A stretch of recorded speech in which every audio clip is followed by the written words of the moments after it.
एक तरफ देश के प्रधानमंत्री संसद भवन में ये कहते हैं कि देश हमारा विश्व गुरु बन रहा है, वहीं दूसरी तरफ सरकार दिल्ली में शिक्षकों और विद्यार्थियों के ऊपर लाठियां चलवा रही है।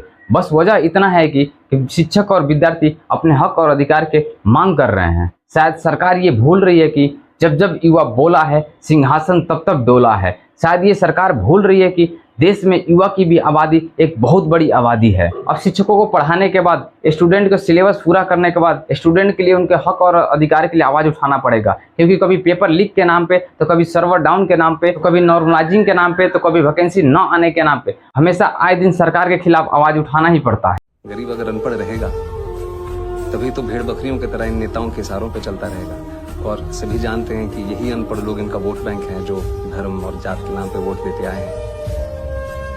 इसलिए डॉक्टर अंबेडकर ने 1942 में कहा था, एजुकेट, एजिटेट एंड ऑर्गेनाइज। अब जनता अगर पढ़ लिख गई तो नेताओं के लिए बड़ी समस्या हो जाएगी। नहीं, हमको तो ऐसा लगने लगा है कि इस सरकार चाहती ही नहीं है कि लोग एजुकेटेड हो, लोग शिक्षित हो, क्योंकि जब लोग शिक्षित होंगे तो सवाल करेंगे, और इस सवाल से ही सरकार को सबसे बड़ी डर है, सबसे बड़ी दिक्कत है।